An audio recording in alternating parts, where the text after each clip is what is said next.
Happy Sunday afternoon to all of you out there in social media world. This is, yes, Brother Dana coming to you from Chicago. Today's video is one of the videos that I just want to kind of share my heart in responses to some of my Hebrew brothers and sisters that, if I can say, are not my biggest fan. And I want to say from the very front of this video, from the bottom of my heart, that does not anger me. It does not insult me. I understand it for multiple reasons. History, period. My people, period. But I wanted to at least not defend myself, but share from my heart in response to some of those negative comments that have come my way. And that is why, I did entitle this, When Did I Ever Ask You to Trust Me or to Love Me? And I know that seems like I'm throwing something out there for you to, say, well, look, we better not trust this man because he's saying from his own mouth not to trust him. No, I think I'm coming from Scripture, and so I want to share as we go through here in the next few minutes. That's a lie. My videos are never a few minutes. But as we go through this time together, in hopes that it will again just reveal more of my heart, more of my passion, and just a little bit more of who I am as a person. Way before you've gotten to know me here on Facebook and YouTube. This has been 2 years of videos, but my life in the inner city is almost 26 years. So I don't want you to think that my life in what I've been doing has only begun after the revelation came to me 2 years ago. My life in advocating and defending for justice against racial discrimination and against prejudice and white supremacy has been in the making for 26 total years. I started coming out against it in my own ways here in Chicago, to the point where I was pulled over many times because of an article that was written when I took a stand against and made it known of police brutality towards my young men when they would be waiting to come into the church to play basketball. I would cancel those meetings to take those young people or myself to go straight to the police station, being warned by the person I talked to that it wouldn't be a good idea to make such an accusation against them. And yet when I did, I found myself being pulled over multiple times in the next couple of days with fines and tickets that I couldn't believe were true.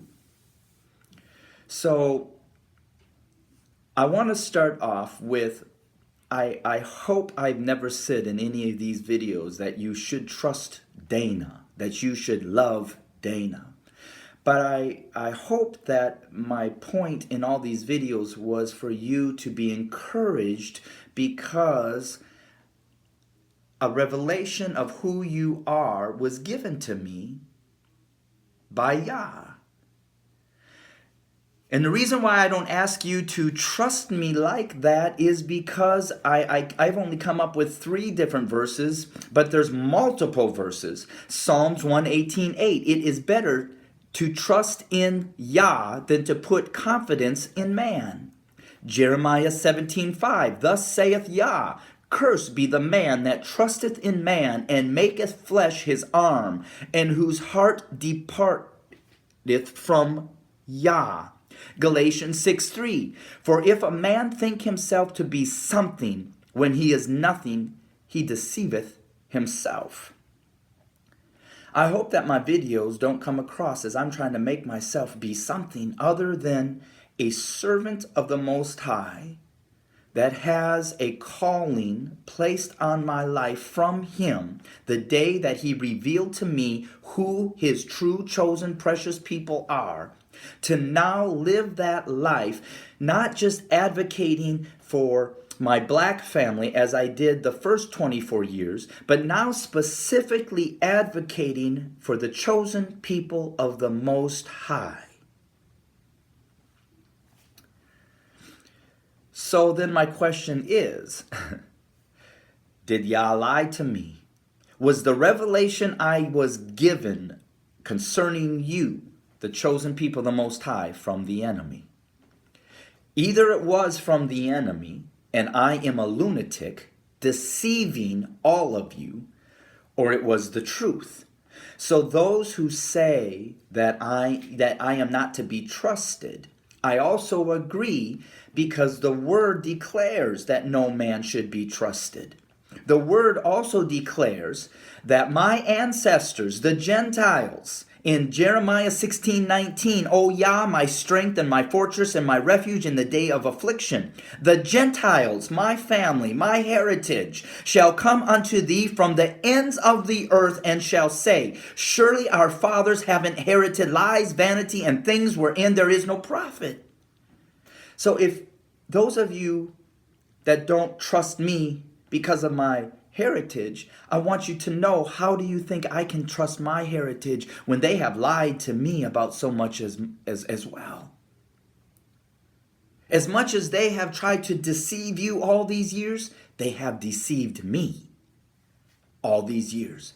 So I understand when you say don't trust me, because I come from a history of Gentiles that are liars and deceivers. You're correct. That's what the word says. So I myself can no longer even trust the very people that raised me. The very people that gave me the foundation of the Bible, I now have to doubt on every line. Not because my Hebrew brothers and sisters are showing me the truth, but because the word tells me that Gentiles across the world, from the far ends of the earth, will realize that we too have been lied to. So, am I asking you to trust me, or am I asking you to trust the scripture that I'm bringing forth? Lots of my Hebrew brothers and sisters say that I will be a slave.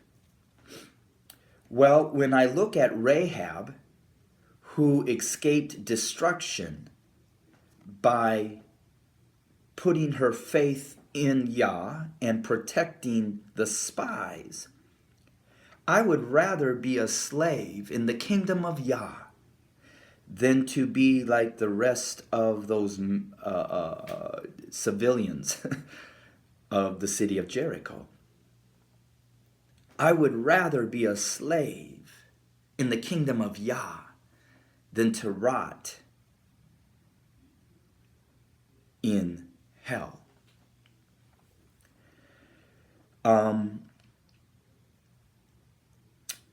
I also have been told that I do a lot of this out of fear. Fear of facing judgment from the history, or from Yah, because of who and the history of my ancestors are. I believe, if I look at the story of Rahab, when the spies came, the first thing she said is, my people, basically are fearful, and that's why they shut up their city of Jericho, because they have heard of the acts and the miracles and just the great things of destruction that were coming to the people that were standing up against the people of the Most High. So she had heard of all those things prior to them coming. And therefore, she protected them and then said, please remember me, because I know, even though how great the city of Jericho may be, I know that our future is doom and gloom, because I know what your God has done to all the other cities and all the other people that have tried to stand up against you. But that's not my case. I have been defending my black brothers and sisters in this country 24 years prior to coming to a revelation of who you really are.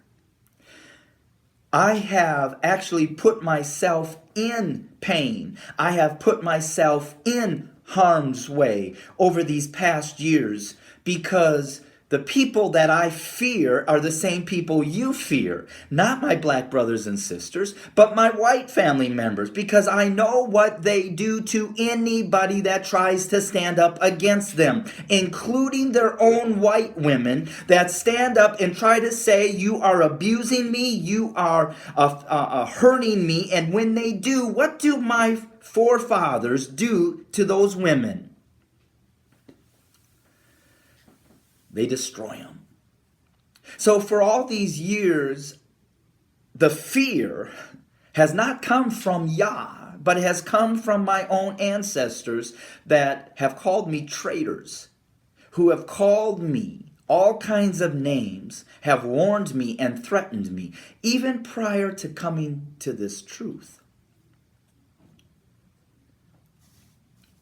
So my motivation of defending you is not out of fear of what Yah is going to do. My motivation is due to a revelation that the Most High gave me. But prior to that revelation, my motivation was coming out of a sense of justice that was placed in my heart. Justice to defend people who are not treated equally, who are not loved, who are disgraced, killed, murdered.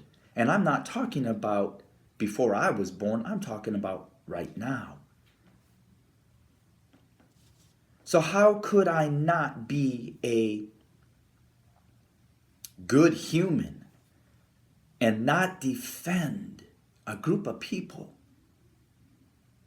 that are so hated and so oppressed?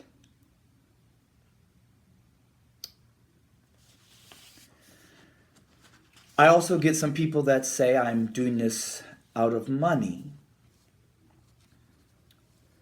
No, I'm doing this because I've been called by the Most High to speak the truth of a revelation that He gave me to who you truly are. And for 26 years, I have been working and using any type of extra money that would come my way to help build things, from a youth center to after-school programs, to empower young men and women that our society is doing everything they can to destroy. Just recently, I've spent almost $400 and $300 to obtain my 501c3 number so I can apply for some grants to move forward with some of these dreams and visions that the Most High has given me for an after-school program. Several years ago, almost 15 years ago, in a few days, I received a check for $5,000, and then I received a check for $150,000. I didn't take this money and buy a new home. I took this money to buy some property in my neighborhood to build a youth center. And I had a board of people that were standing strong behind me. Yes, let's do this. And then in the months to come, when I was facing challenges from the city of Chicago, every step I made, everybody abandoned me and left this property in my hands. And I was being fined because they said there was loose bricks. And the city was concerned that a loose brick was going to fall off and hit one of these young men in the head on a street that's filled with gangs and drug dealers. And yet, month after month after month, that I had to go to court and I had to pay $100 fine because the weeds were 13 inches tall. Finally, they tore down my property one day behind my back. Prior to that, I had put my house in jeopardy by not paying my mortgage for several months because I had to, per the city of Chicago, build or put a awning in front of my building so when people walked underneath it, supposedly brick would not fall off and hit them in the head. I had to put a fence around my property. For what reasons? I don't know. They asked me to. I had to come up with $10,000. My mother and father even took out a loan to help me with the balance that I could not come up with on my own. Days after I did that, the city of Chicago tore down my property. I got calls from the guys out on the street that said, Rev, you got to come out here now. Why? Because this was a place of hope for them as much as it was for me. Today, the city of Chicago is still after me for over $35,000, making me pay for the very property that they tore down. Am I doing this for money? If anything, the work that I have done has cost me greatly. Greatly. If I add up just that without the after-school programs that I have done, buying food for 10 to 20 kids every single week, taking them on a trip. And I'm not saying this to motivate you to say, oh, look at him. I'm saying this to defend or to respond to those that may believe I'm doing this for money. Not to be mean back to you, but to share with you information, because I believe that when we know things, my people perish for a lack of wisdom. Well, sometimes we have misunderstandings or assumptions are made, rightfully so. But wisdom or information may tear those down and give us a better chance of coming together, that you may understand my motives and my passion is not for money, is not for power. Am I fooling you? Many people say, don't follow me because I'm deceiving you. So, have I been deceived by Satan? Have I been deceived that you really are not the true people of the Most High? Because I hope that the only thing that comes across in all my videos is to iterate, to declare, and to proclaim that my black brothers and sisters are the true chosen people of the Most High, the true Hebrew Israelites. And that I proclaim that to anyone and to everyone that will hear. To those that don't know, that will then understand they are. To those of my white family that are refusing, and I'm going to bring up an email from a white family member that is I'm not going to talk about it now, but you will see that, if anything, I have been turned into a fool for believing that you are the true chosen people of the Most High. And to those of you that are simply my haters and may always be my haters, it's okay. I don't know what has progressed in your journey to get where you may be, but just by me knowing the history of my white family, I don't blame you for hating on me. But if you want to hate on me, but please, if I'm speaking truth in the revelation and of Scripture, don't hate on the Scripture. My question to those of you that hate on me, would you rather have me remain silent? Because through all of this, even in being a slave and being a fool. The one thing I can declare as truth is that I have lost my family, my blood family, except for my mother. But I have lost my family. They have rejected me. I have been rejected by my Gentile classmates from high school all the way up to Moody Bible Institute. I had been fired from 2 jobs because of my videos and my stance, even before these videos, my stance in defending my black brothers and sisters and the injustice that they face. Been fired.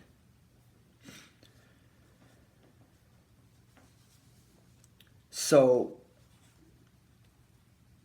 if anything, I have not gained much for standing in the truth when it comes to a natural gaining, when it comes to an economic gain, when it comes to a popularity gain.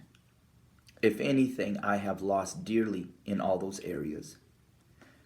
But since those areas are not my motivation, since those areas are not my passion, since those areas are not what I seek first, but I seek first the kingdom of Yah and his righteousness, I keep on doing what I am doing in these videos, in the schools, in my neighborhood, wherever I am called.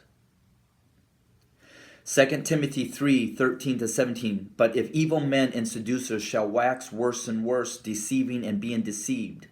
So with the revelation I have gotten, with what I am sharing in my videos, am I being deceived? Are you not the true chosen people of Yah? If you are, then maybe I'm not being deceived, but you find it difficult to trust me. But then again, I'm not asking you to trust me, but to trust the promises of the Most High, to trust the promises of his word, and to trust that the Most High, in spite of whatever it might be, gave me an honor and the privilege of knowing one thing: who you are. And because of that, I am not going to remain silent, even when I am accused on both ends. And many times that's what hurts me the most. I am rejected by my own white Gentile family and hated. I am then rejected and hated by Hebrew brothers and sisters because of my whiteness. And then my heart also hurts when I see my fellow Hebrew brothers and sisters that do thank me for speaking this truth are then hated and spoken negatively about by their fellow Hebrew brothers and sisters. And that hurts me the most, because here they are defending the truth of Scripture and the revelation that the Most High has given me. And in them doing just that, they are hated on. And that hits me personally because they don't have to defend me. They don't have to defend my words or the scripture that I give, knowing that they will be hated too amongst some of their own Hebrew family members. But yet they do. And that humbles me greatly. So I close this video once again saying, if I have ever asked you to trust me and to love me above being encouraged by the wisdom and the revelation of the Most High, then I have failed in my videos. My goal is not for you to put confidence in Dana, but to put confidence in the truth and in the security that comes to you in the promises of the word of the Most High Yah. Thank you for tuning in into this much longer than a few minutes video. But there's times I just want to speak my heart, because I believe that that is one way that some of the hardships or some of the barriers can be tore down. And so until we meet again, may Yah bless each and every single one of you, even those that I would describe as my haters. It's okay. It's absolutely okay. Because if I was in your shoes, I don't know where my heart would be. So I can't make a judgment upon anybody or anyone when I've never walked those shoes. Till we connect again. Shalom.